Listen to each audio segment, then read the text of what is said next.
मैं हमारे सभी साथियों का धन्यवाद करता हूं और खासकर ये जो मीटिंग है इसका एक ही उद्देश्य है कि विपक्ष इकट्ठा होना चाहिए।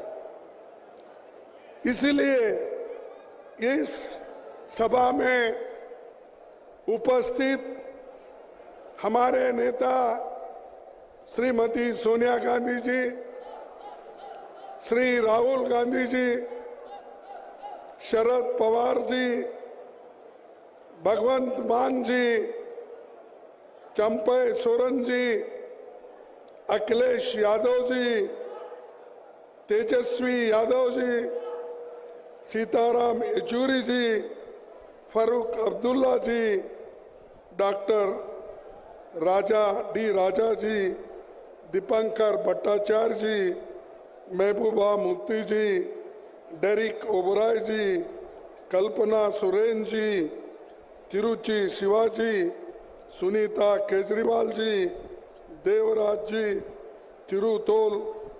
तिरुतोल जी और कोरम अनीस उमर जी, इतने पार्टी के नेतागण इस मंच पे बैठे हैं। और ये किस लिए बैठे हैं?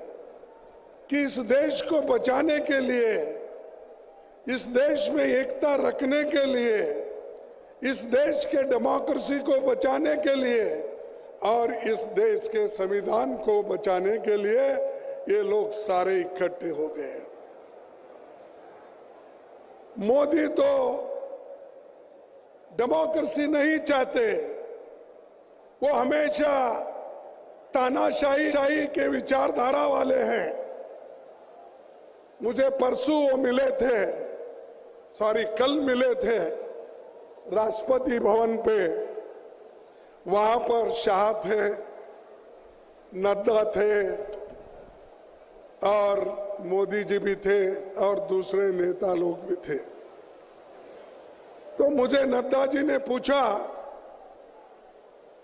कि आपका चुनाव प्रचार कब से हो रहा है और आपका लिस्ट कब फाइनल हो रहा है? तो मैंने यही कहा, हमारा लिस्ट तो फाइनल हो रहा है, लेकिन हम जो चुनाव करना चाहते हैं वो निष्पक्ष चुनाव नहीं हो रहा और मेरे खाते में, मेरे पार्टी के खाते में जो पैसे थे वो पहले ही चोरी हो गए हैं। और खास करके मुझ पे जो पेनल्टी लगाई है वो 3,567 करोड़ का, 3,567 करोड़ की पेनल्टी मुझ पे लगाई है। 14 लाख का हिसाब हमने नहीं दिया, इसीलिए उन्होंने 135 करोड़ का जुर्म लगाया।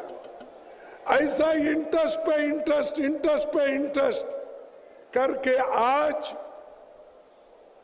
3,667 रुपए कर दिया, ताकि जैसा राहुल जी ने कहा हम प्रचार न कर सके, कहीं भी जा नहीं सके, कहीं जाना नहीं, किसी को मिलना नहीं, हमारे कार्यकर्ताओं को कोने कोने में भेजना नहीं। ये तरीका मोदी जी ने अपनाया है और डेमोक्रेसी को एक एक करके हमारे संस्थाओं को वो खराब कर रहे हैं, उसका ऐसा गैर इस्तेमाल कर रहे हैं। चाहे वो ईडी हो, चाहे वो सीबीआई हो, चाहे वो सीवीसी हो, चाहे वो सीबीआई हो, इन संस्थाओं का दुरुपयोग करके एक एक नेता को डरा रहे हैं, यहां तक कि पार्टी के लोगों को भी डरा रहे हैं और ये कह रहे हैं अगर आप कांग्रेस के साथ वो गठबंधन में जाएंगे तो आपको क्या जेल चाहिए, क्या आपको गठबंधन चाहिए? यह मैं दावे के साथ कहता हूं, किन किन नेताओं को उन्होंने डराया, ऐसा ही डरा डरा के बहुत से एमपी खरीदा, एमएलए खरीदा और उन्होंने नए सरकारें बनाई। ये है मोदी की नीति। और इस मोदी को जब तक आप नहीं हटाएंगे, मोदी के विचारधारा को जब तक आप नहीं हटाएंगे, इस देश में सुख और समृद्धि कभी नहीं आएगी। इसीलिए हमको लड़ना है डेमोक्रेसी बचाने के लिए, लोकतंत्र की रक्षा करने के लिए और संविधान को बचाने के लिए। संविधान है तो आपको रिजर्वेशन है, संविधान है तो आपको मूलभूत जो अधिकार है, फंडामेंटल राइट्स, वो मिलेंगे। और संविधान नहीं है, ये कुछ नहीं मिलेगा। आप याद कीजिए, मेरे माताओं से मैं निवेदन करता हूं, आप याद कीजिए, अगर बीजेपी की सरकार इस देश में संविधान बनाती तो वो पहला काम करते, महिलाओं को वोटिंग की पावर ही नहीं देते, क्योंकि उनके विचार वैसे हैं। लेकिन भारत एक ऐसा देश है, पंडित जवाहरलाल नेहरू जी और डॉक्टर बाबा साहब अम्बेडकर ने मिलके एडल्ट फ्रेंचाइज लाकर हर एक आदमी को वोटिंग का अधिकार दिया, चाहे वो स्त्री हो, चाहे वो पुरुष हो, चाहे वो नौकर हो, चाहे वो मालिक हो, चाहे कारखाने का बड़ा से बड़ा धनी हो, सबको अधिकार मिला। इससे पहले था क्या? आज बड़े बड़े बात करते हैं, इतनी टीका करते हैं हम पे, पूछो मत। अरे हमने तो देश को आजादी दिलाने के लिए लड़ा, खून बहाया, देश को एकता रखने के लिए श्रीमती इंदिरा गांधी जी अपनी जान दी, राहुल गांधी जी अपना जान दे, उनके शरीर के टुकड़े टुकड़े हो गए। और वैसा ही श्रीमती इंदिरा गांधी जी देश को एकता रखने के लिए 32 गोलियां अपने छाती पे लगा ली। कौन लीडर ऐसा बताओ? यही बीजेपी वाले, यही आरएसएस वाले जनसंघ के नाम पे थे। तब क्या करते थे? तब ये सरकारी नौकरी में जाने के लिए लोगों को कहते थे, ये कहते थे क्विट इंडिया आंदोलन में भाग मत लो, गांधी जी की आइडिया अच्छी नहीं है, ये कहते थे। ये नौकरियों में रहते थे, ये व्यापार करते थे और देश के लिए कभी नहीं लड़े। मैं उसीलिए कई बार बोलता हूं, इनके घर का एक स्वान भी भोगता नहीं था, ऐसी परिस्थिति। लेकिन हमारे लोग सूली पे चढ़े, हमारे लोग लड़े। तो इसीलिए कांग्रेस पार्टी संविधान बचाने के तरफ हमारा ध्यान है। और इसीलिए हमको ये जरूर होगा कि हम सबका विकास चाहते हैं, चंद अमीर मित्रों का विकास मोदी चाहते हैं। आप डेमोक्रेसी चाहते हैं या तानाशाही, आपको तय करना होता। आप डेमोक्रेसी चाहते हैं ना?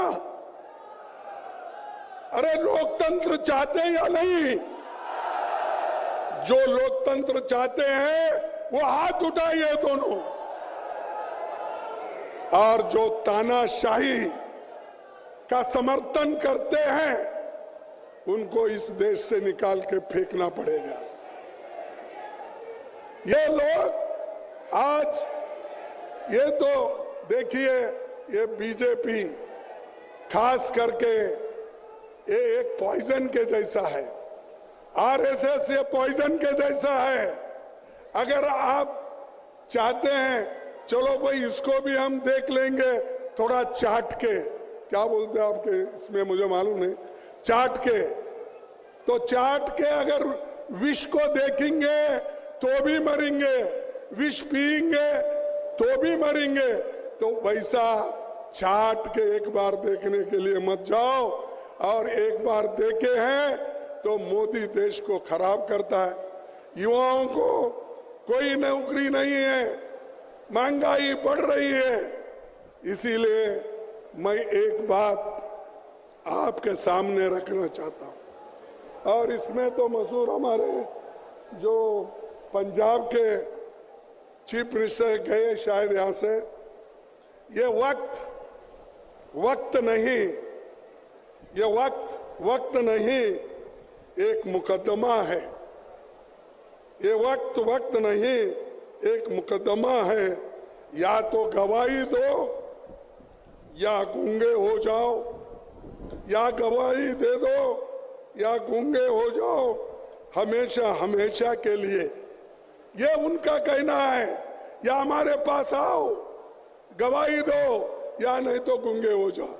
इसीलिए आज केजरीवाल जी को, आज हेमंत सोरेन जी को अंदर डाल दिया। क्या ऐसा गुनाह था भाई? अब बाद में भी कर सकते थे, उनको बुला के पूछताछ करने के बाद में सजा देते। इलेक्शन के वक्त नोटिफिकेशन हो रहा है, आप उनके ऊपर केस करके अंदर डालते हो। और हेमंत को भी उसी वक्त उसके ऊपर उनका यही कसूर था कि वो गठबंधन के साथ चलना चाहते थे। उनको बुलाया गया, पूछा गया, तब उन्होंने कहा मैं कांग्रेस के साथ रहूंगा, गठबंधन के साथ रहूंगा। मैं आप कितना भी मेरे ऊपर प्रेशर करो, मैं झुकने वाला नहीं है, ये हेमंत ने कहा था। तो इसलिए मोदी जी ने केस बनाया और उनको अंदर डाला। क्या ये लेवल प्लेइंग ग्राउंड है? क्या ये मैदान है? जैसा मैं राहुल जी का क्रिकेट का जिक्र किए थे, साहब क्रिकेट तो सब लोग ठीक ठाक मैदान बनाते हैं और पिच भी अच्छा करते हैं, तब लोग खेल पाते हैं। यहां तो मोदी सब तरफ खड्डा खोद के हमको क्रिकेट खेलो बोल रहा है, लेवल प्लेइंग ग्राउंड ही नहीं है। तो ऐसे व्यक्ति को इस बार हराना चाहिए। जब तक इनको हराएंगे नहीं, तब तक शांति से नहीं बैठना चाहिए। और ये इसलिए जरूरी है, किसी एक व्यक्ति के लिए नहीं है, या सिर्फ आज एक केजरीवाल जी के लिए नहीं है, या हेमंत के लिए नहीं है।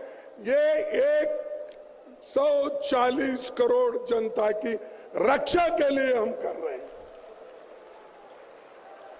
और ये जरूरी है, गरीब को, किसान को, मजदूर को, छोटे मोटे व्यापारियों को, इनकी रक्षा करने के लिए हम ये कर रहे हैं। इसीलिए हम चाहते हैं कि डेमोक्रेसी को बचाओ।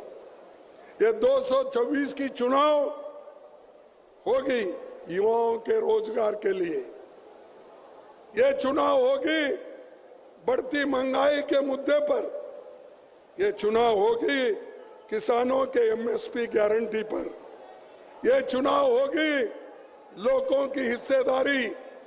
जो राहुल जी ने बीड़ा उठाया है कि जाति जनगणना होना चाहिए और जिसकी जनसंख्या है उसको न्याय मिलना चाहिए, जिसकी जनसंख्या भारी है उसको न्याय मिलना चाहिए। इसीलिए वो जो आवाज उठाए, इसकी भी लड़ाई है। और भाजपा के भ्रष्टाचार के खिलाफ ये लड़ाई है।